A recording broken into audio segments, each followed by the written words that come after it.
atau Halo Perempuan Indonesia bisa menjawab dengan tangguh, smart, dan luar biasa. Siap semuanya? Oke, baik. Halo semua perempuan Indonesia. Wah, luar biasa. Terima kasih. Baik. Ya, malam hari ini sebelum kita memanggil narasumber kita, malam ini saya membawa 3 coklat. Karena kita adalah para wanita-wanita yang luar biasa. Saya ingin bertanya, adakah yang tahu di bulan April ini adalah bulan yang sangat spesial? Kita akan merayakan apa? Ada yang bisa? Silakan angkat tangan. Maju ke depan. Bu Putri maju, Bu Putri. Waduh, luar biasa, cantik sekali. Pakai kain juga, larinya juga. Waduh, ini luar biasa nih perjuangan ibu kita nih. Ya, kita berikan aplaus dulu, Bu. Nah, luar biasa, pakai kain juga luar biasa semangatnya. Boleh saya tahu Ibu? Di sana Hari lahir, nama saya Indrawati dari IKBS Sunset Garden. Jawabannya hari lahir Ibu Kartini, 21 April. Terima kasih. Terima kasih. Terima kasih sudah berkenan hadir. Masih ada 2. Hati-hati, Ibu kita Kartini. Nah itu. Baik, satu lagi pertanyaan. Adakah yang tahu apa tema kita malam hari ini? Ayo, tadi ada yang menyimak mungkin? Silakan ke depan, ada yang tahu tema kita malam hari ini? Silakan. Ini dari organisasi mana? Pakis ya. Kenceng Hampir banget sama dengan saya, bajunya hitam-hitam ya mungkin ya. Silakan. tema hari ini adalah wanita sumber peradaban.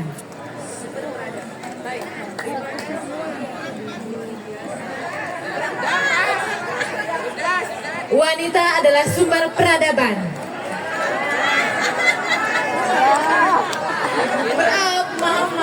Perempuan sumber peradaban. Oke, baik, terima kasih. Satu lagi, ada yang tahu acara ini dilaksanakan di Living Wood ini kerjasama apa dan apa? Silakan. Siapa yang melaksanakan atau melatar belakangi Angkat, Bu acara? Putri. Ada yang tahu? Silakan. Satu lagi. Silakan Ibu. Yes.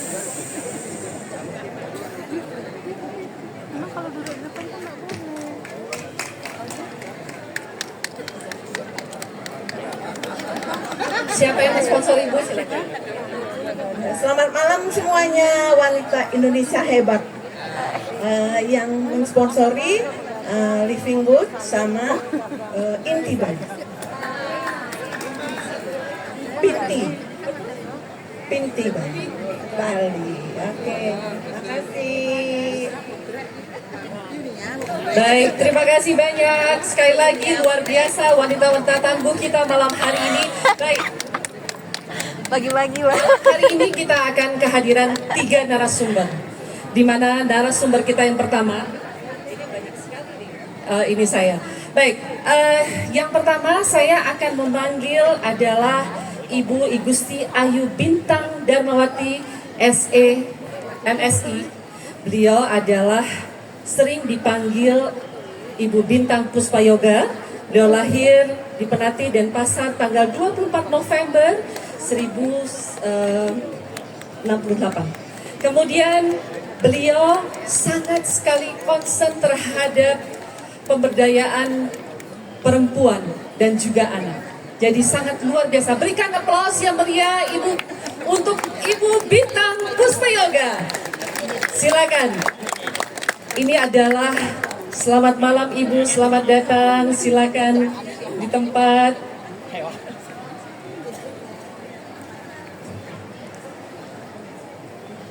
Selanjutnya, ibu kita satu ini adalah sangat suka sekali belajar.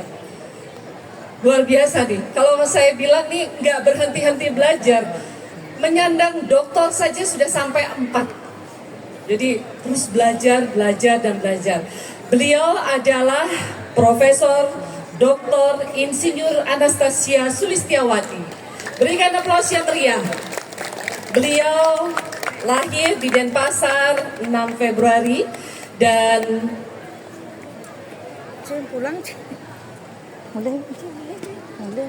yang sangat luar biasa, beliau juga meraih rekor muri sebagai perempuan Indonesia yang mendapatkan gelar akademis yang terbanyak. Jadi luar biasa, tidak pernah henti-henti untuk belajar.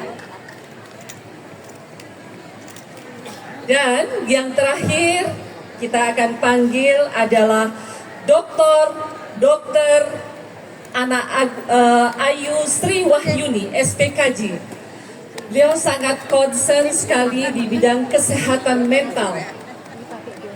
Selamat malam, berikan aplaus yang meriah.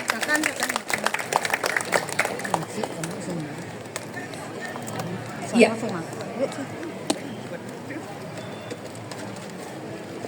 Baik, selamat malam ibu-ibu sekalian dan juga tentunya perempuan-perempuan Indonesia yang hebat, tangguh, dan luar biasa pada malam hari ini.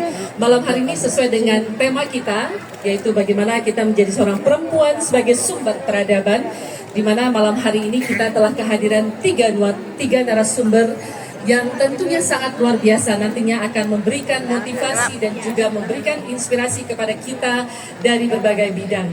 Dan untuk yang pertama kali tentunya tadi sudah disampaikan bahwa di dalam sejarah perempuan tentunya kita sudah mengetahui bahwa perjuangan kesetaraan gender dan juga emansipasi sangat sudah diperjuangkan, dan kita juga telah memiliki pahlawan nasional di mana Raden Ajeng Kartini sangat begitu luar biasa telah memperjuangkan sehingga kita bisa bebas menikmati yang namanya pendidikan dan juga kita bisa berada di segala bidang. Baik, untuk yang pertama, kami mungkin ingin bertanya kepada Ibu Bintang. Ibu, mungkin bisa sedikit bercerita tentang isu terakhir setelah Ibu menjabat sebagai seorang menteri.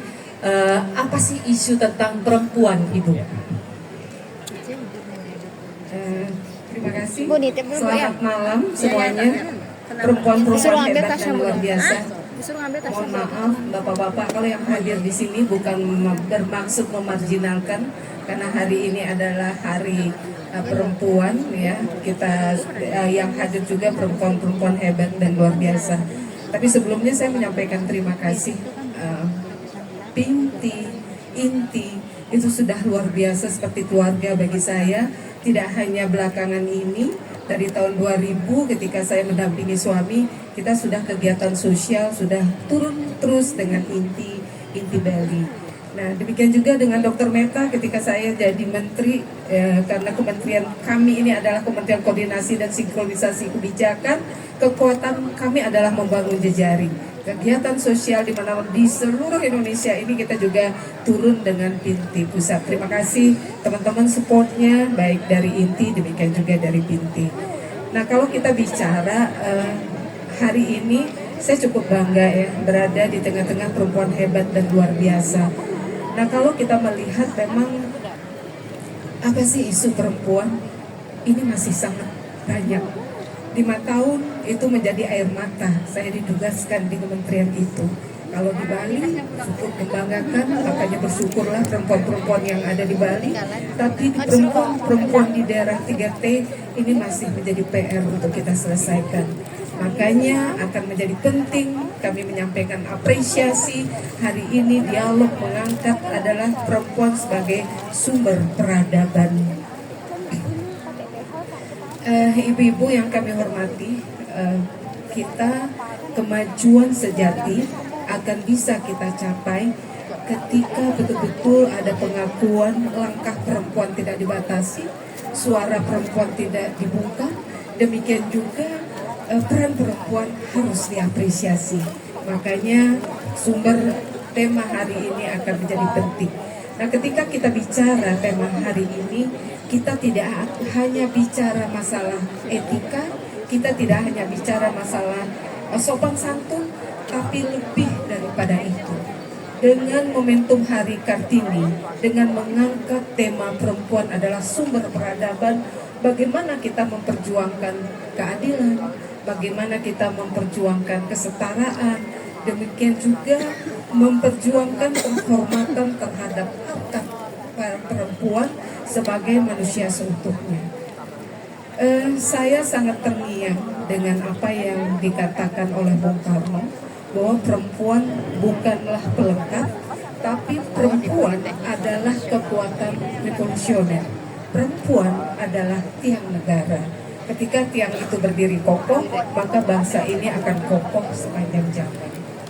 Tapi ketika kita bicara realita, Mbak Dewi menanyakan, apa sih isu perempuan? Kegundahan hati Kartini menulis habis gelap, terbitlah terang, itu terkandung makna. Masih banyak kegelapan, bagaimana kita bisa menemukan titik terang, bagaimana keadilan itu akan kita dapatkan. Sebenarnya kegundahan hati Kartini sampai hari ini itu masih relevan. Kenapa saya katakan masih relevan? Karena masih banyak perempuan-perempuan yang mengalami kegelapan di dalam menjalankan kehidupannya sehari-hari. Nah, kalau saya selama menjadi Menteri Pemberdayaan Perempuan, isu-isu yang betul-betul merendahkan harkat martabat perempuan yang berkedok budaya, bagaimana kita menangani kawin tangkap di Sumba, demikian juga tadi juga disampaikan KDRT, kemudian isu kekerasan, ini tiada hari tiada artinya. Demikian juga bagaimana anak melahirkan anak, padahal kita tahu perempuan dan anak itu adalah kekuatan bangsa. Karena 2/3 dari populasi penduduk Indonesia adalah perempuan dan anak. Nah, inilah yang harus kita bergerak bersama. Saya ingin mengajak ibu-ibu, perempuan-perempuan hebat yang ada di sini. Ketika kita ingin menghadirkan terang yang dimimpikan oleh Kartini, kita harus saling bergerak, kita harus saling memotivasi, kita harus saling mendukung sesama perempuan untuk mewujudkan mimpi-mimpi baik pendiri bangsa, demikian juga mimpi-mimpi yang sudah didobrak oleh Ibu Raden Ajeng Kartini. Luar biasa ya Bu ya. Bagaimana pandangan Ibu terhadap budaya patriarki sendiri Bu? Salah satu kenapa perempuan tidak bisa yang kita perjuangkan kesetaraan, padahal konstitusi negara kita Undang-Undang Dasar 1945 sudah mengamanatkan setiap warga negara mempunyai hak yang sama di mata hukum. Tapi ketika kita melihat data, ini masih menjadi PR yang harus kita selesaikan kalau kita bicara masalah kesetaraan tersebut. Nah, ini memang kalau saya sendiri melihat memang yang harus kita perjuangkan terkait dengan kesetaraan. Kemudian tadi ditanyakan budaya patriarki, karena budaya patriarki yang sudah kokoh tembok tebal ini, makanya sering saya mengajak baik perempuan maupun perempuan generasi muda, perempuan, anak-anak perempuan, maukah kalian mengikis tembok tebal ini? Karena bagaimanapun juga kalau tidak kita sendiri memperjuangkan hak-hak kita, mengikis tembok tebal patriarki ini, ya selamanya apa yang dimimpikan untuk kita bisa menemukan titik terang untuk memperjuangkan kesetaraan keadilan itu tidak akan tercapai. Itu ada pada diri kita sendiri sebagai perempuan. Mari kita tanamkan pada diri kita, walaupun di tengah budaya patriarki yang mengakar ini, bahwa tidak ada istilah yang tidak bisa dan tidak mungkin bagi perempuan, asalkan ada kemauan dan kerja keras. Baik, terima kasih Ibu. Satu lagi mungkin, Ibu sempat menyatakan pada saat Ibu menjabat sebagai Menteri bahwa wanita itu adalah sebagai aset pembangunan bangsa. Nah, itu bagaimana pandangan? Iya betul. Kenapa perempuan itu sebagai aset pembangunan? Karena perempuan mengisi setengah daripada populasi Indonesia. Demikian juga perempuan ini adalah sebenarnya tema hari ini sangat tepat ya. Ini senior saya berdua sangat tepat kalau perempuan ini adalah sumber peradaban, tiang negara. Makanya saya mengatakan ketika perempuannya kuat, perempuannya tangguh, perempuannya diberikan kesempatan tidak hanya sebagai penikmat pembangunan, tapi ikut berperan dalam pembangunan itu sendiri, saya yakin apa yang dicita-citakan untuk membangun Indonesia Raya, Indonesia yang maju itu akan dapat kita wujudkan. Luar biasa. Berikan aplaus dong buat Ibu Bintang Puspayoga. Ya, saya berpindah sebentar ke Prof. Sulis. Prof. Sulis, mungkin bisa dipegang dulu lagi.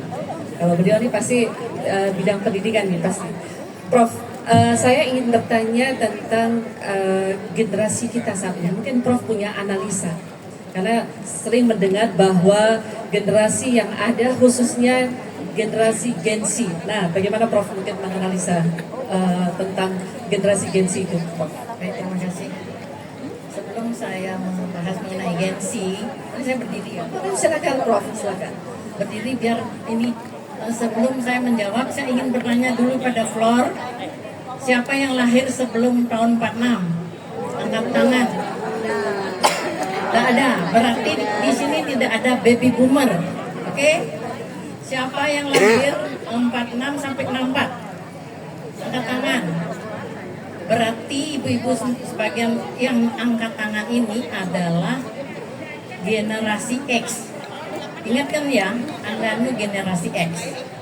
Oke, tadi ditanyakan oleh moderator bahwa bagaimana mengenai Gen Z, ya, Gen Z, Gen Z bahasa Inggrisnya Gen Z. Sebelum saya mengenal Gen Z, saya ingin melihat dulu di sini perempuan sumber peradaban. Perempuan itu dari kata empu, empu itu yang dihormat. Jadi kita tidak menggunakan kata-kata wanita. Wanita itu wani ditoto. Jadi kita ditoto aja sama suami, sama cowok-cowok. Jadi kita nggak mau pakai wanita. Jadi perempuan yang dihormati. Kemudian kata kedua adalah peradaban. Peradaban itu dari kata adab, beradab, ya. Dengan pokok, dengan awalan jadi peradaban. Dari di sini di peradaban itu disupport oleh wanita. Kenapa? Karena sejak dia dalam kandungan, si ibu ini sudah bisa yang baik itu berbicara dengan bayinya. Kamu harus menjadi anak yang baik, suputri, suputra gitu. Jadi terus diajak ngomong dan kamu harus jadi apa itu. Jadi ibu-ibu itu sudah mendidik dari dalam kandungan. Kemudian setelah dia lahir, kemudian dia sudah besar, ibu lebih dekat dengan anak daripada ayah kan. Oleh karena itu topik atau tema pada malam hari ini sangat cocok untuk perayaan Kartini. Nah, kembali ke Gen Z. Tadi saya menanyakan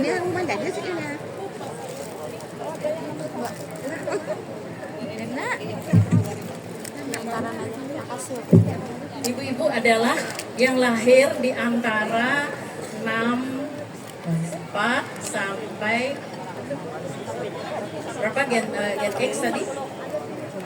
Masih ingat? Nah, itu ibu yang generasi X adalah ibu yang mempunyai anak Gen Z, Gen Z. Kita tahu Gen Z atau Gen Z bahasa Inggris. Jadi terjadinya anak-anak yang disebut sebagai tadi oleh Ketua Binti bahwa anak-anak Gen Z itu kurang kuat, cepat ngambek, kemudian apa? Yang menaik HP ini, slide tak nyalain ya. Strawberry disebut, strawberry rupanya cantik, dia pintar, memang Gen Z itu pintar, tetapi cepat putus asa. Nah, inilah sebetulnya yang memperhatikan Gen Z adalah ibu yang tadi lahir di generasi Z. Paham ya Ibu? Oh ya, sudah. Anda, ibu-ibu harus memperhatikan anak-anak yang generasi Z. Nah, generasi Z ini mengapa disebut lemah, disebut segala macam? Karena dia dibesarkan pada waktu berperiode COVID. COVID itu satu lonjakan dari keadaan situasi yang biasa menjadi tiba-tiba kita nggak boleh dekat dengan orang, nanti kena virus. Nah, jadi semua diam di rumah. Jadi akhirnya mereka itu yang dalam masa pertumbuhan Gen Z itu diam, komunikasinya hanya dengan gadget. Termasuk saya aja pada waktu tahun 2020 waktu COVID itu semua kita nggak berani ketemu orang kan. Nah disitulah terjadi perubahan-perubahan yang diterima oleh generasi Z ini. Ya, jadinya dia mempunyai, jadi dia pintar di dalam, dia disebut sebagai generasi yang digital native. Digital native itu ahli di dalam digital. Memang dari lahir dia seperti cucu saya masih kecil sambil makan udah disiapkan HP sambil makan, ngeliat lagu-lagu apa segala. Jadi dia dari kecil gitu. Nah, disinilah kita harus melihat kelemahan dari Gen Z ini apa? Antara lain dia perlu kasih sayang, dia perlu dihargai. Nah, misalnya dia perlu ada memang Gen Z itu yang senang diberi hadiah kecil-kecil, quote gitu ya istilahnya, diperhatikan, senang dipeluk, senang dicium. Kita harus memperhatikan anak-anak kita. Jadi anak-anak ibu yang punya anak Gen Z itu apa sih karakternya dia? Nah di situ dia perlu perhatian gitu loh. Nah jadi di sini juga saya tambahin dikit mungkin nggak panjang. Di Gen Z itu dianggap kurang sopan gitu loh. Kalau jalan-jalan aja, kalau tidak menawar, mari makan gitu, nggak makan aja. Jadi dia lebih egoisnya itu tinggi. Nah kenapa gitu? Karena dia bergaul dengan bersosialisasi dengan gadget. Tidak kayak kita ini bergaul dengan sesama. Nah itulah kelemahan-kelemahannya Gen Z, tetapi dia mempunyai juga positifnya. Dia cukup kreatif, inovatif, ya. Dia orang digital native. Nah semua generasi di tiap-tiap itu mempunyai positif dan negatif. Nah marilah kita bersama-sama jangan menjelekkan, oh baby boomer kolor gitu, oh Gen Z gini, oh Gen Z strawberry. Jadi kita tidak boleh menjelek-jelekkan generasi, tetapi kita melihat apa sih positifnya. Positif itulah yang kita kolaborasikan sehingga menimbulkan suatu masyarakat yang baik. Nah saya mencoba mengaitkan antara apakah Gen Z itu ada perbedaan cewek dan cowoknya, karena ini kan perempuan. Ternyata dari hasil setelah saya teliti, saya dengerin YouTube gitu, zaman Gen Z ini cewek dan cowok tuh mirip sekali gitu loh. Agak sulit perbedaannya. Hanya ada sedikit perbedaannya, yaitu Gen Z itu yang cewek tuh lebih memperhatikan yang cowok tuh memperhatikan apa yang aku bisa kerja ya. Apakah sekolahku ini berhubungan dengan pekerjaanku yang akan datang, atau aku bisa bekerja dengan gaji yang tinggi. Jadi dia memilih, yang cowok tuh memilih. Itu yang, sedangkan yang perempuan enggak, yang pokoknya aku kerja oke. Nah situ perbedaannya antara cewek dan cowok. Tapi dari literatur yang saya lihat boleh bilang tipis sekali perbedaannya cewek dan cowok. Itu dulu sebentar kan. Baik, Terima kasih.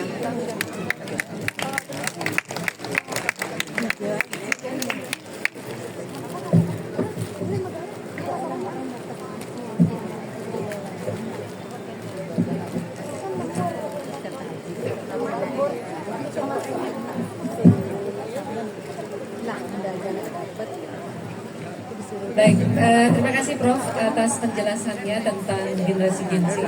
Artinya semua generasi itu ada uniknya ya, ada baiknya dan juga tentunya ada kekurangan dan kelebihan itu pasti ada. Dan tinggal kita bagaimana sekarang menempatkan generasi tersebut begitu dengan sebaik-baiknya. Saya mungkin beralih sebentar ke Dr. Yuni. Bu Yuni, mungkin bisa sedikit menceritakan bagaimana menurut Ibu, pandangan Ibu tentang di era digital ini terhadap pengaruh kesehatan mental? Silakan.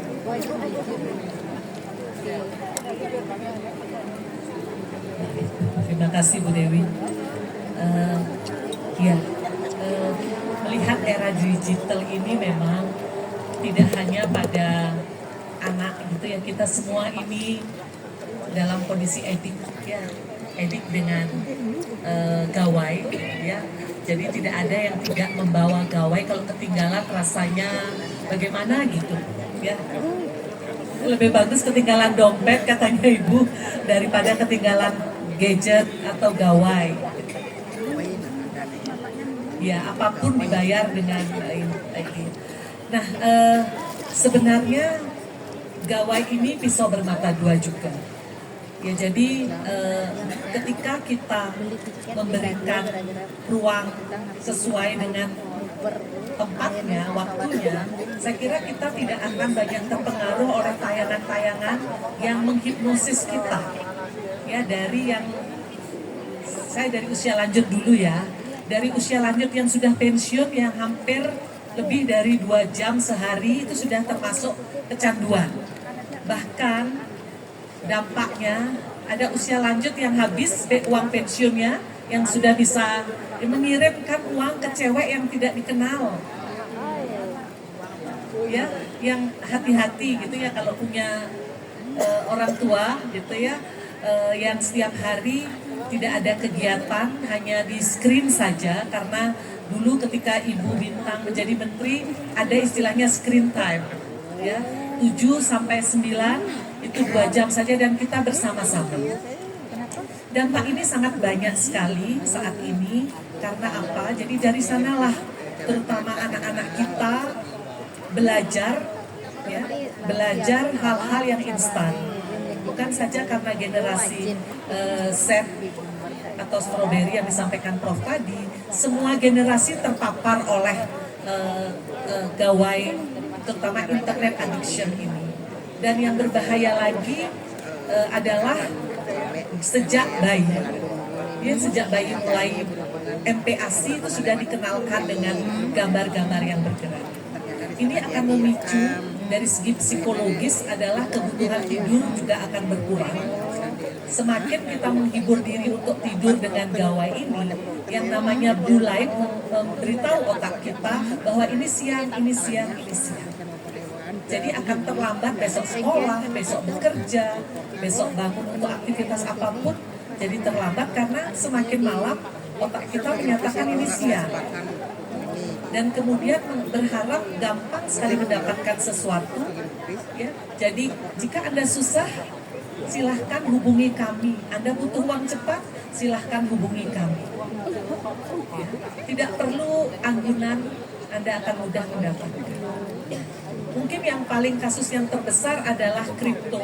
Ya, seorang anak berumur 16 tahun 4M. Uangnya ketelan sama kripto. Jadi yang jadi sakit adalah seluruh keluarga sakit. Nah, kenapa kita demikian? Karena kita kembali lagi, kita tidak ada bicara lagi verbal. Kita semua mau bilang nanti kita pergi ya gitu ya, padahal itu ada dalam satu ruangan atau satu rumah itu lewat pesan singkat.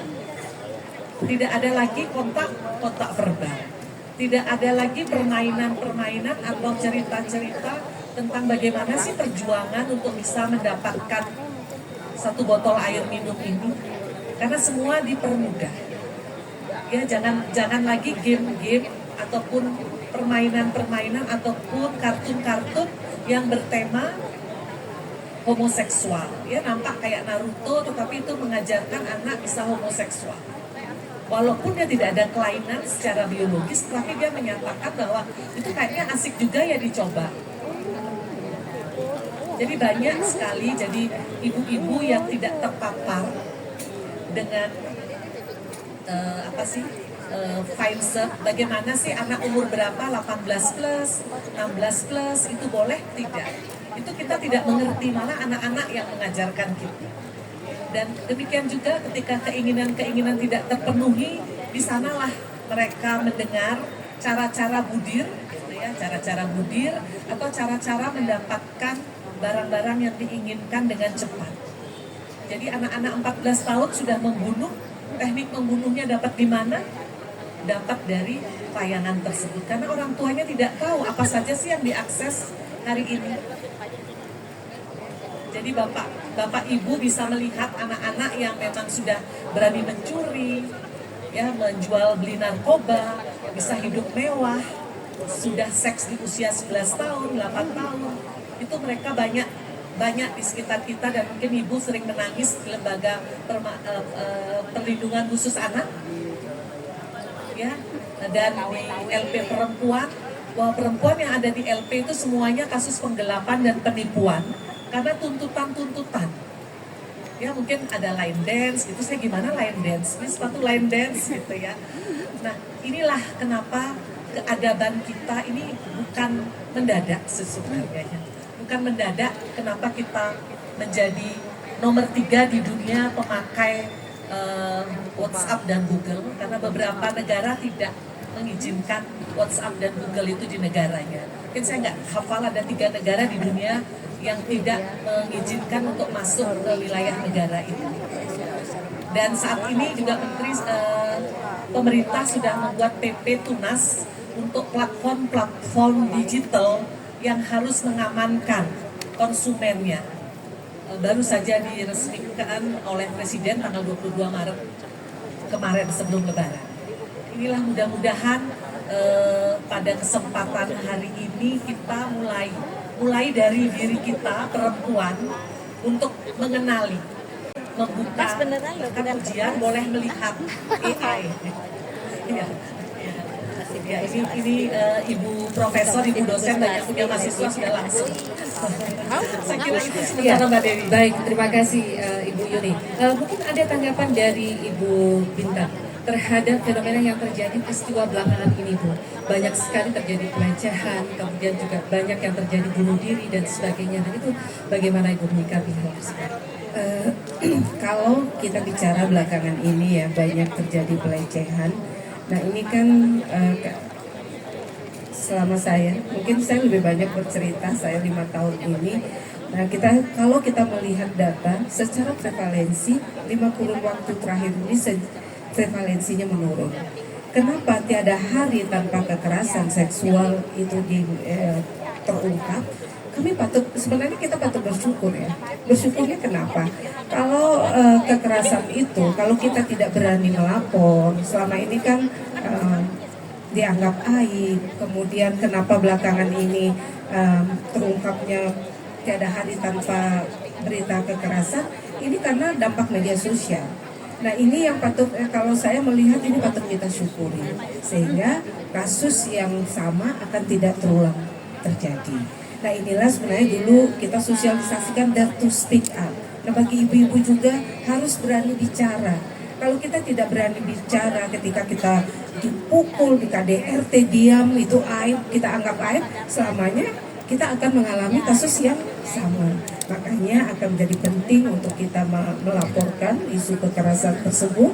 Dan kami sebenarnya kita melihat terkait dengan isu kekerasan ini, tadi juga sudah disampaikan oleh Bu Sri, saya betul-betul 5 tahun itu 6 bulan pertama saya masih sepertinya saya sudah didampingi psikolog karena tidak kuat dengan anak melahirkan anak harus meninggal karena berkali-kali disetubuhi, kemudian orang tua kandung dengan anak punya 2 anak.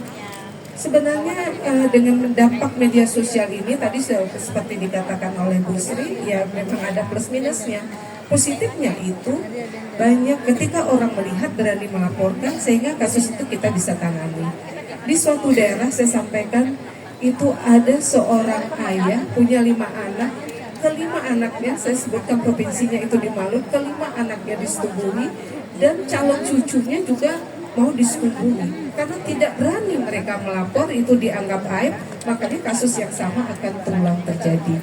Makanya akan menjadi penting bagi ibu-ibu ya ketika melihat, mendengar, tidak hanya dari kita, keluarga kita yang menjadi korban ketika anak-anak dipukuli, kita lihat semua anak adalah anak kita. Semua anak berhak mendapatkan perlindungan, bukannya berarti kita ikut mengurusi keluarga tetangga, tapi kita melindungi anak-anak kita karena anak-anak itu adalah aset bangsa.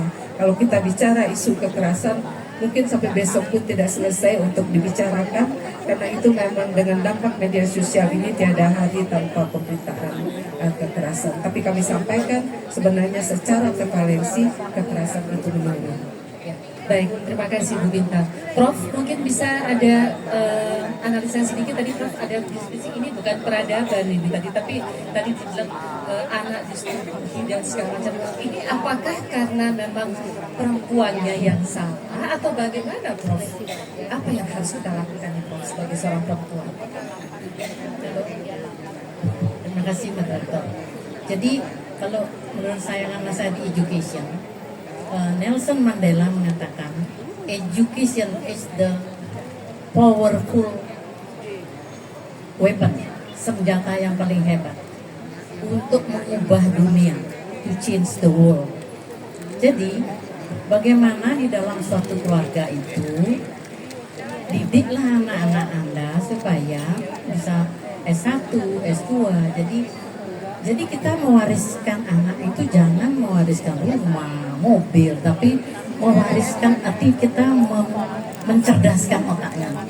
Nah, kalau perempuan itu sudah cerdas, kalau dia nikah, dia tidak diperintah seenaknya oleh suaminya, karena dia mempunyai istilahnya bargaining power. Jadi kalau terjadi percekcokan, jadi perempuan itu bisa arguing gitu. Jadi jadi suami itu tidak seenaknya aja mukul kita atau apa. Ya saya sih selama hidup belum, suami tidak pernah mukul. Kalau mukul saya pukul. Intinya perempuan harus berdaya ya. Perempuan harus kita punya istilahnya bargaining power. Bagaimana caranya bargaining power?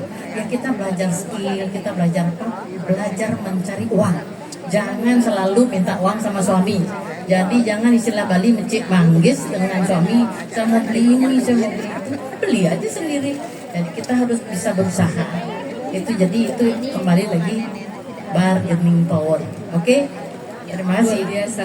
Mungkin dari Dokter Ning ada yang mau menambahkan, silakan. Iya, tadi kasus-kasus yang diceritakan Ibu Bintang sebenarnya berawal dari kita semua tahu peradaban itu kan tingkah laku, perilaku, penghargaan. Nah, mulai sebenarnya itu kenapa terjadi? Karena masyarakat kita kan sudah mulai sakit semua, gitu ya.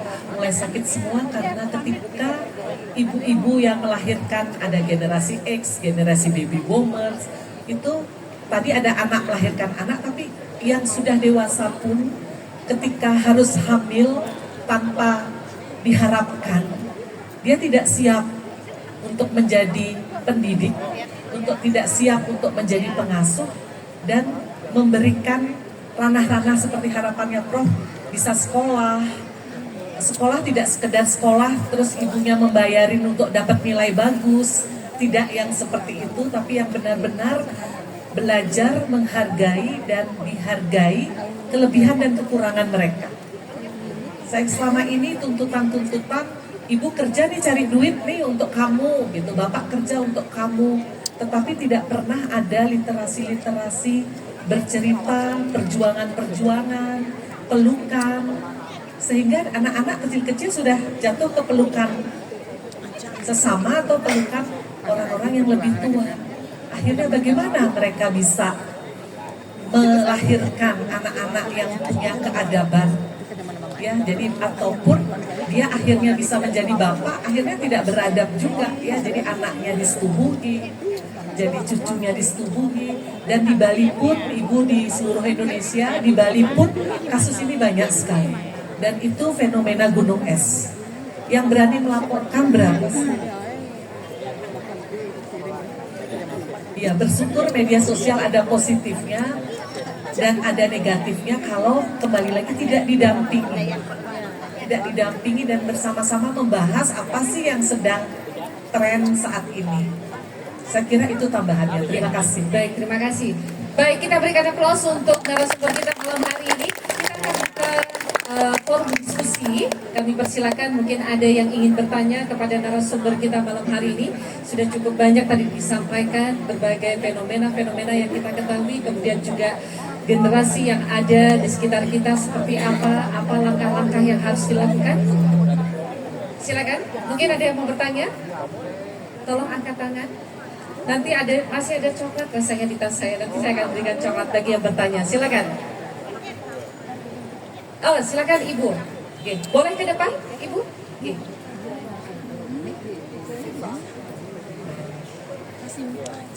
Siapa lagi yang mau bertanya? Silakan. Kaum bapak boleh juga yang hadir malam hari ini. Silakan, tidak menutup kemungkinan. Tidak hanya khusus buat ibu-ibu. Silakan. Ada yang bertanya, bapak-bapaknya? Oh, ada. Oke, silakan Ibu, nanti biar sekalian nanti. Ya, silakan di depan juga nanti bergiliran. Satu lagi nanti bergiliran. Satu lagi mungkin ada lagi yang mau bertanya? Silakan. Silakan, ini ada. Silakan Ibu. Ya. Malam ini kita mendapatkan kebebasan untuk bertanya, untuk menyampaikan permasalahan yang ada dan akan mendapatkan solusi dari para narasumber kita. Monggo Ibu, silakan. Ibu mau bertanya, silakan. Tolong diberikan mic-nya masing-masing. Boleh Ibu di depan sebelah sana. Swastiastu, Sebentar, satu lagi mungkin bisa di warahmatullahi wabarakatuh. Shalom, nama budaya, salam kebajikan untuk kita semua. Berbangga sekali pada hari ini kita bersama-sama bisa menyimak apa yang tadi disampaikan oleh narasumber yang betul-betul luar biasa dan sangat menginspirasi tokoh-tokoh besar tingkat nasional yang dari tanah kelahiran kita, Dr. Suksma, Ibu. Jadi Titiang Kusuma Dewi dari Wanita Hindu Dharma Indonesia.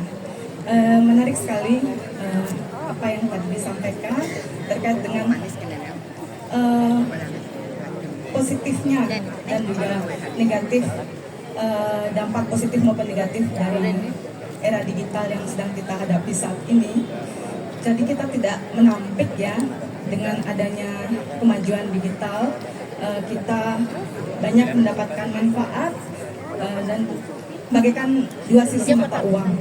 Jadi manfaatnya, jadi dunia ini borderless, akses informasi begitu mudah kita dapatkan, tidak hanya bagi kita tetapi juga bagi anak-anak. Dan kita juga tidak menampik, tentu saja ada dampak negatifnya. Kadang waktu terampas kadang-kadang dengan adanya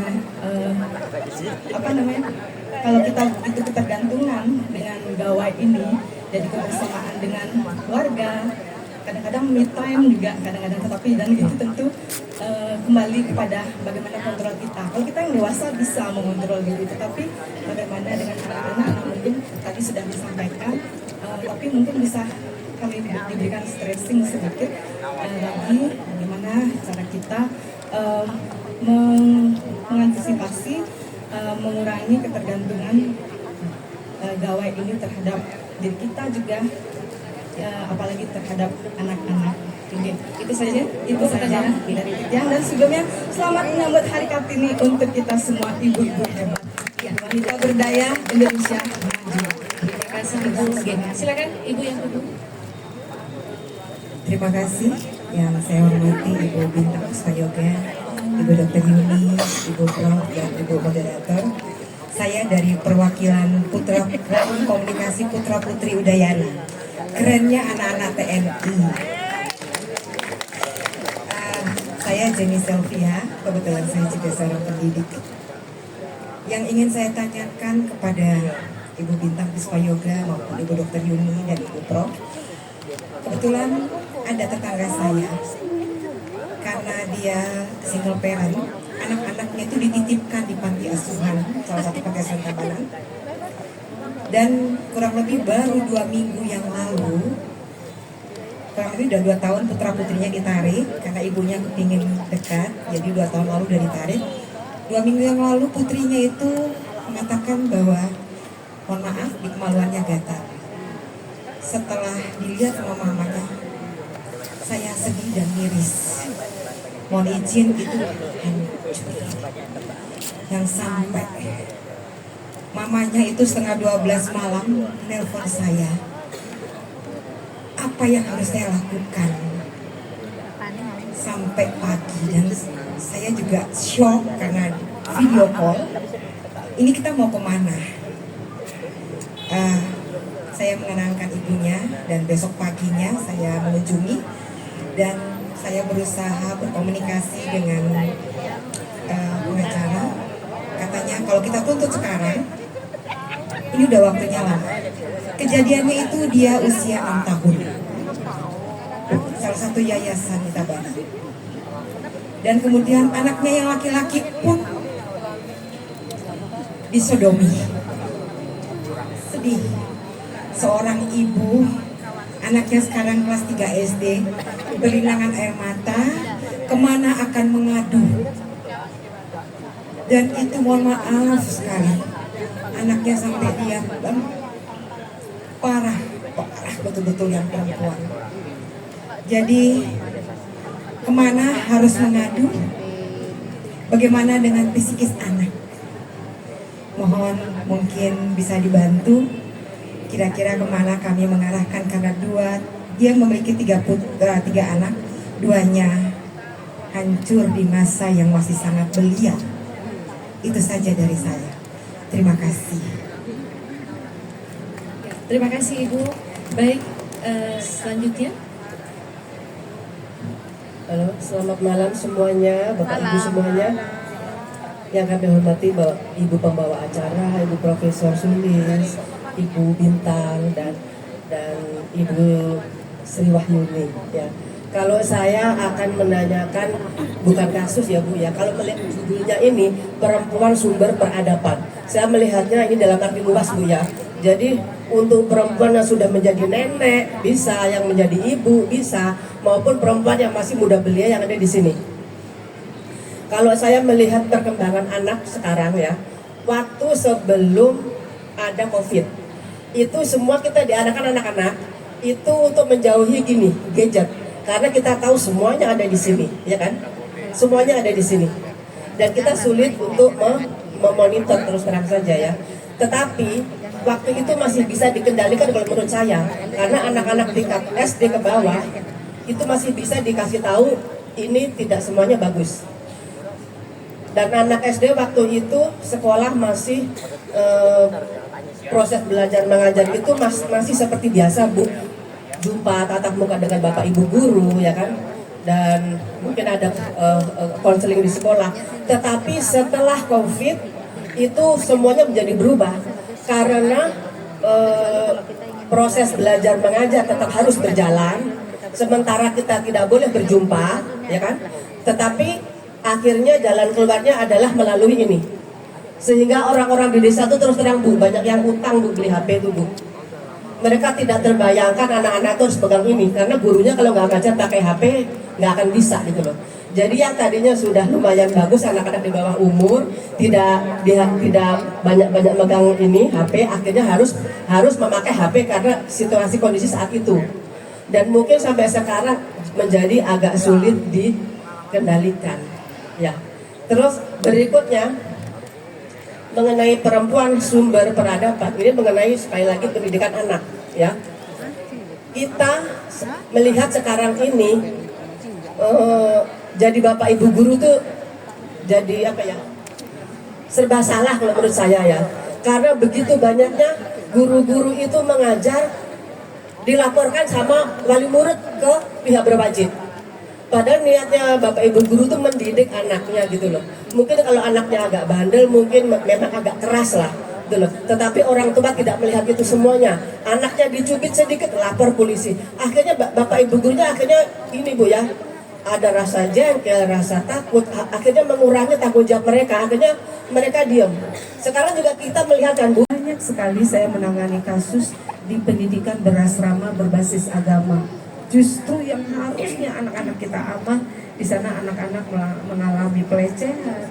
Kemudian yang mungkin yang viral ibu-ibu tahu sampai saya melakukan banding yang tadinya hanya hukuman 15 tahun itu ada 13 anak dalam satu, dan pelakunya adalah yang pemilik daripada pendidikan berasrama gitu.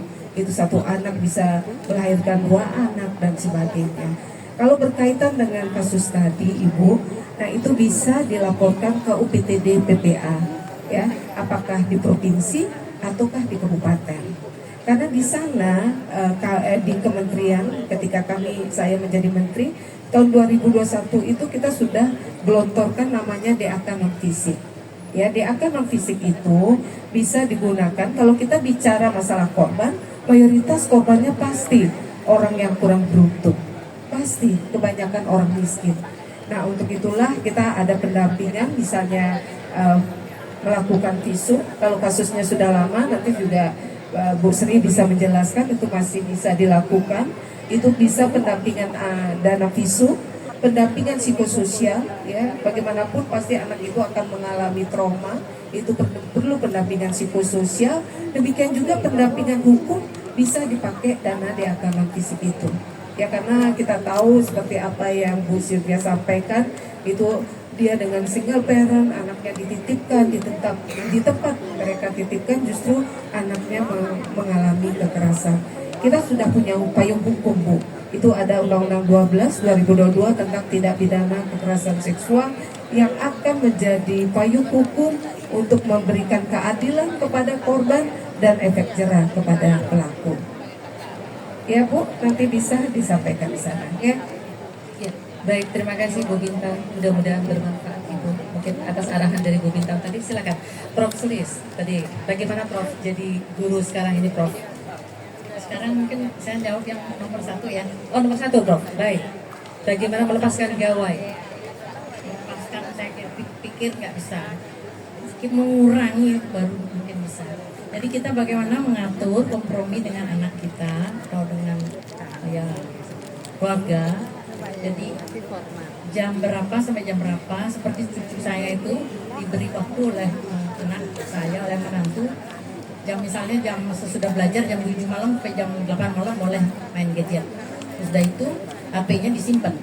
Jadi bagaimana kita mengatur anak itu dengan tentunya dengan kompromi jam-jam berapa yang dia bisa main. Karena untuk memutuskan gadget tidak bisa, saya pikir.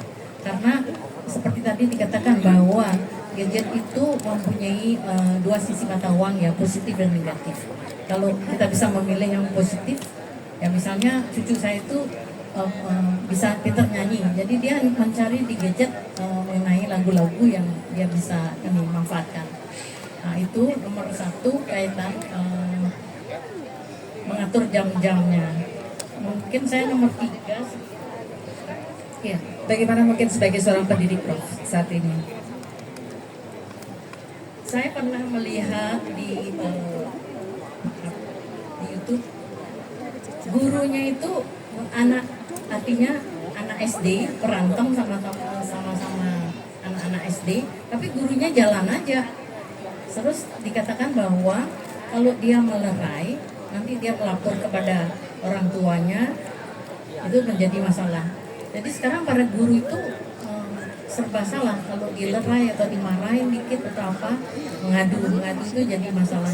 Akhirnya guru-guru SD itu cuek gitu loh, cuek. Nah, ini menurut saya pemerintah harus ikut campur dalam hal ini, bagaimana membuat peraturan-peraturan yang berguna bagi situasi yang anak-anak yang kelas 4 katanya belum bisa baca, jadi itu banyak, itu harus diperhatikan. Jadi keterlibatan mahasiswa, pemerintah, masyarakat, para orang tua, dan juga itu kita sebut sebagai pentahilik, ya. Pentahilik itu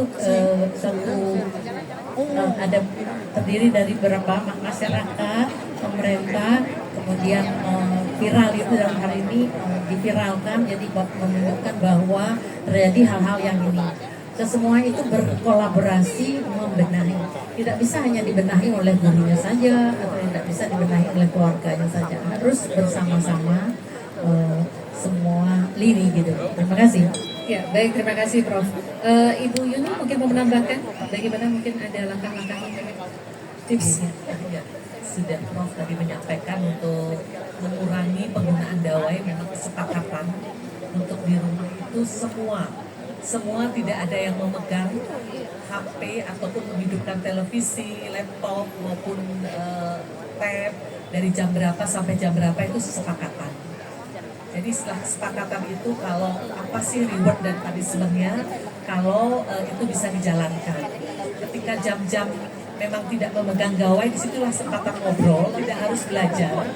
Jadi ngobrol, main, masak bersama, makan bersama, bulet-buletan bersama gitu ya. Jadi itu yang kurang dan tidak ada waktu. Itu yang mungkin diadakan kembali. Dan pendidikan lagi satu tadi adalah bagaimana guru sama murid dan khususnya orang tua. Jadi banyak sekali orang tua yang berharap anaknya jadi pintar di sekolah. Padahal di sekolah itu dan di rumah waktunya lebih panjang saya kira di rumah. Dan setelah pulang dari sekolah anak-anak dititipkan lagi di tempat-tempat les. Dan tempat-tempat les itu tidak semuanya aman sebenarnya. Di sana juga anak sudah dapat kekerasan karena dieksploitasi belajar terus. Ya ada yang 3,5 tahun sudah diajarin baca tulis. Itu sebenarnya ditahan orang tuanya ya Bu. Ya dia sudah mengeksploitasi, alasannya sambil ngomong anak. Nah ini juga perlu kesiapan ya, kesiapan seorang orang tua khususnya perempuan yang menjadi pendidik utama dan awal untuk tidak ikut kejar tayang. Karena tumbuh kembang anak-anak itu harus kita sesuaikan dengan perkembangan biologisnya. Ya, jadi ada yang kemarin konsultasi minta 2 tahun mau saya sekolahkan. Ya, sekolah bermain boleh, tetapi sekolah ini kalau ada kelas, ada duduk, itu bukan untuk anak 2 tahun. Kalau anak 2 tahun 1 jam, seminggu 2 kali, seminggu 3 kali, boleh dan yakinkan 1 guru maksimal 3 anak. Kalau 1 guru 20 anak sama saja. Ya, itu juga dan bukan kegiatan belajarnya nonton tayangan juga. Ya, ada yang seperti itu. Nah, selanjutnya untuk Ibu Jenny Sylvia, mungkin tadi Ibu sepakat juga kita akan tidak lanjuti bersama dan kebanyakan kasus-kasus kekerasan seksual itu pelaporannya memang sangat lambat. Ya, kadang-kadang sudah lahir 2 anak di dalam rumah itu dari ayahnya sendiri, baru kasusnya terkuak ketika anak itu lari keluar rumah. Ya, jadi biasanya kalau anak sudah ada mungkin itu kondiloma akuminata ya, ada kayak jengger ayam, itu kan tidak mungkin anak-anak kena itu. Biasanya dia kena dari seseorang yang memang sudah terinfeksi penyakit menular seksual. Kalau sodomi pun masih bisa diinvestigasi dari segi forensik, jejas-jejas, bekas-bekas yang kalau ada bekas di sekitar duburnya. Silahkan melapor kalau tinggal di Kota Denpasar, lebih baik ke UPPD PPA Kota Denpasar ada di Lumintang, di sebelah selatan daripada lapangan Lumintang. Kalau di kota-kota lain di Badung tinggalnya silahkan di Badung. Di Badung ada di dekat RS Mangkusada. Kalau Provinsi Bali adanya di Jalan Pulau di Sesetan ya. Dulu istilahnya itu balai latihan kerja. Kalau mungkin tidak bisa juga ke kantor dinas sosial di Renon dekat kuburan yang batu. Jadi kalau punya BPJS boleh JKN KIS bisa disiapkan. Juga ini kasusnya memang panjang, bukan untuk menuntut, tapi dampak mentalnya akan seumur hidup. Ya, bisa mengalami gangguan jiwa berat, bisa mengalami bermacam-macam gangguan jiwa dari yang paling ringan sampai yang berat. Jadi ini juga sekalian untuk Bapak Ibu, seperti disampaikan tadi, kalau ada kasus di sekitar kita yang menyangkut anak di bawah 18 tahun, silahkan melapor. Yang terdekat di masing-masing desa sudah ada tempat-tempat untuk melaporkannya. Jadi kepala desa bisa dilaporkan sebenarnya untuk mendapatkan akses kemana. Ya jangan dibilang, ya anak saya kenapa ibu repot, ini undang-undang perlindungan anak yang bicara. Ya apalagi kalau PNS tidak melapor, kita juga ikut ditahan. Gitu. Ada call center Sapa 129 atau WhatsApp nomor.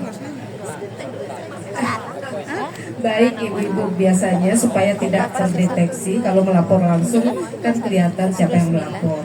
Nah itu bisa melalui call center 129 ataukah melalui WhatsApp 08 111 129 129. Pelapor aman. Berarti ibu juga mengambil bagian Ketika ada anak dipukuli, bukan berarti kita ikut campur urusan keluarga tetangga, tapi adalah tanggung jawab kita karena semua anak adalah anak kita. 081 Baik, terima kasih sudah dicatat Ibu tadi. Bisa Oh, nanti nomor WA call center ke WhatsApp-nya ya. 08 Oh, nah, 111 129 129. Sudah? Ya. Mohon bagi semuanya mungkin bisa menjadi duta untuk kita bersama. Jadi kalau kita melihat kanan kiri kita, di sekitar kita ada yang membutuhkan perlindungan, baik itu anak ataupun orang tua dan sebagainya, dipersilakan untuk melaporkan. Demikian ya Bu ya. Baik, masih ada waktu ya? Masih ada yang mau bertanya? Silakan. Ada yang bertanya lagi? Profesi yang dianggap tahu terhadap ilmu ini, 1, psikolog, 2, dokter spesialis anak. Ilmu ini kadang-kadang disebenarkan. Yang menjadi sponsor pengamatan saya itu adalah susu formula, karena ini berhubungan sama tumbuh kembang. Yang saya tanyakan Bapak Ibu, Ibu sebagai narasumber, saya itu sebenarnya kalau ada psikolog atau dokter spesialis anak, saya ingin tanya begini, Bapak yakin nggak sama ilmunya? Ilmu Bapak itu bermanfaat? Yakin nggak gitu loh? Kalau yakin itu maksudnya gini, saya yakin bahwa orang yang bodoh terhadap ilmu saya, Anda membesarkan bodoh, gelap dengan yang tahu, maka IQ anaknya itu beda. Pasti beda. Jadi saya tanya, Anda yakin nggak? Jawabannya cuma 2. Mungkin nggak jawab nggak yakin. Seorang ilmuwan ditanya nggak yakin saya. Pasti yakin. Ya. Kalau yakin, Baik. ini Bapak. Kalau boleh saya tahu mungkin pertanyaannya singkat saja Bapak mungkin untuk mempersingkat waktu. Saya ingin tanggapan dari Ya. dokter ya. Baik. Saya kan menunjukkan ada sesuatu yang gelap, Oke. ada sesuatu yang salah. Siap. Jadi Baik. pertanyaan gini, kalau ilmunya itu benar, Ya. berarti ada yang salah regulasinya. Regulasinya apa? Pemerintah itu harus merubah regulasi. Bu. Apa itu regulasinya? Setiap pasangan suami istri yang akan mengajukan akte perkawinan, ya, itu harus wajib mengikuti seminarnya psikolog, organisasi psikolog. Ya. Baik. Mohon Terima kasih. tanggapannya, ya, karena ini berkaitan dengan Hari Kartini ya. Ya. Jadi saya sebagai penekun ilmu itu mengatakan ada yang gelap, ada yang salah. Ya. Terima kasih. Baik, terima kasih Bapak. Ya, mungkin dari Bu Yuni langsung menanggapi. Terima kasih, silakan kembali ke tempat. Oke, terima kasih. Terima kasih Pak Yohanes, walaupun saya agak dingin sebenarnya ujian terbuka ya. Ya mungkin maksudnya adalah ketika seseorang berkomitmen untuk menikah, apakah perlu pendidikan pranikah gitu ya? Saya kira sangat-sangat perlu. Karena menikah itu bukan sekedar status saja untuk menikah, dan punya anak itu bukanlah status saja punya anak. Tapi itu adalah suatu perjuangan membangun dunia baru yang tidak mudah. Ya, dua-duanya berbeda latar belakang, berbeda pendidikan, berbeda segalanya untuk mencapai satu visi dan misi. Apakah akan siap punya anak apa tidak? Karena sekarang sudah ada era hitam yang Bapak sampaikan tadi, mungkin istilah generasi no child, ya, menikah tapi tidak akan punya anak, karena punya anak itu adalah menderitakan manusia baru.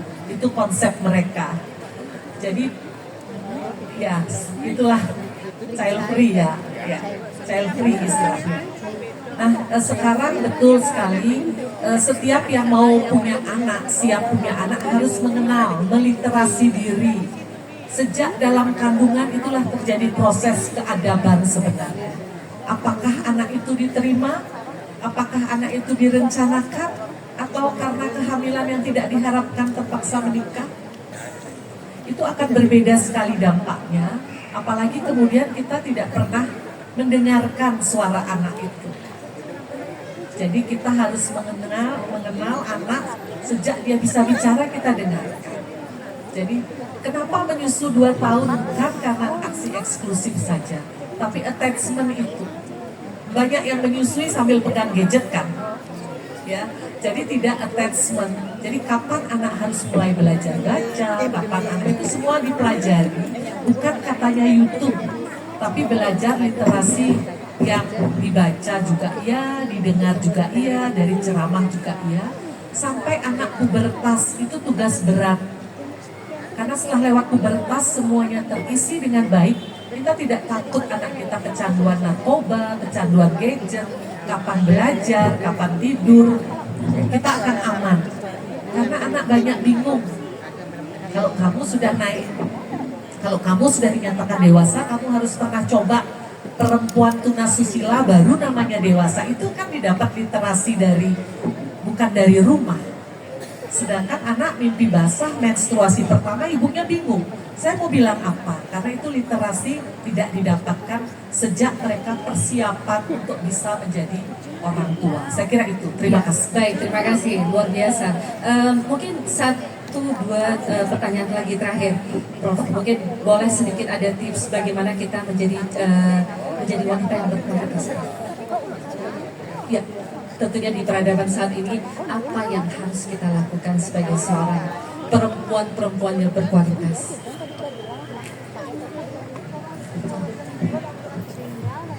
Terima kasih. Kembali lagi seperti tadi saya katakan, bahwa kita perempuan itu harus punya sesuatu pegangan yang bisa menghasilkan. Jadi kita tidak boleh minta aja sama suami gitu. Jadi saya ulangi, bargaining power namanya. Tidak punya suatu senjata untuk kita berdiskusi karena kita bodoh, karena otak kita ini kosong. Dan karena itu kita terus belajar sampai sekarang pun saya dengan usianya hampir 80 terus belajar juga gitu. Itu jadi belajar sampai Tuhan memanggil kita. Terima kasih, ini udah hujan ya. Baik, terima kasih. Mungkin Ibu Bintang, mungkin satu Bu, untuk bagaimana kita membimbing sebagai seorang putra-putri yang suputra itu, mungkin seperti apa? Tadi sudah banyak sebenarnya diulas ya. Pada intinya, kalau kita bicara pendidikan, pengasuhan, apalagi di rumah pasti identik dengan perempuan, harus tugas ibu. Yang akan menjadi penting adalah dalam pendidikan dan pengasuhan untuk melahirkan anak-anak yang berkualitas, itu teamwork dalam keluarga. Ayah, ibu akan menjadi tim sehingga kita akan bisa melahirkan anak-anak yang jauh berkualitas. Kemudian juga orang tua harus menjadi teladan. Orang tua harus menjadi role model. Tadi juga sudah disampaikan di era digitalisasi ini, kalau kita bicara pengasuhan memang jauh lebih sulit. Jadilah kita orang tua menjadi teladan. Ketika katakanlah di meja makan, jangan kita main gadget, jangan kita main HP. Ketika quality dengan keluarga, jangan kita memberikan contoh kepada anak-anak kita main HP. Pada intinya, mari kita antara ayah dan ibu menjadi keluarga, menjadi teamwork dalam melahirkan anak-anak yang berkualitas. Ya, baik. Terima kasih Bu Yuni. Mungkin terakhir singkat dan padat Bu. Ini kita mendapatkan berkah ya. Sebagai perempuan kita teruslah belajar sampai akhir hayat. Anak-anak kita, teman-teman kita itu adalah semua guru-guru kita, baik guru-guru dalam praktek sehari-hari, walaupun guru-guru dalam teori-teori. Belajar dan belajar sampai akhir hayat. Luar biasa. Berikan aplaus yang meriah buat narasumber kita malam hari. Terima kasih Ibu Bintang, terima kasih Prof. Sulis dan juga Dr. Yuni telah berbagi dengan kita malam hari ini. Semoga apa yang telah kita sharingkan tentunya bermanfaat bagi kita, khususnya para orang tua, dan tentunya kita bisa mendidik anak kita, generasi muda kita ini menjadi generasi-generasi yang berkualitas, yang suputra, dan tentunya membanggakan dan juga dapat membangun bangsa dan negara yang kita cintai. Terima kasih, dan saya tutup dengan Pramo Santi, Om Santi, Santi, Santi, Om. Rahayu, Rahayu, Rahayu.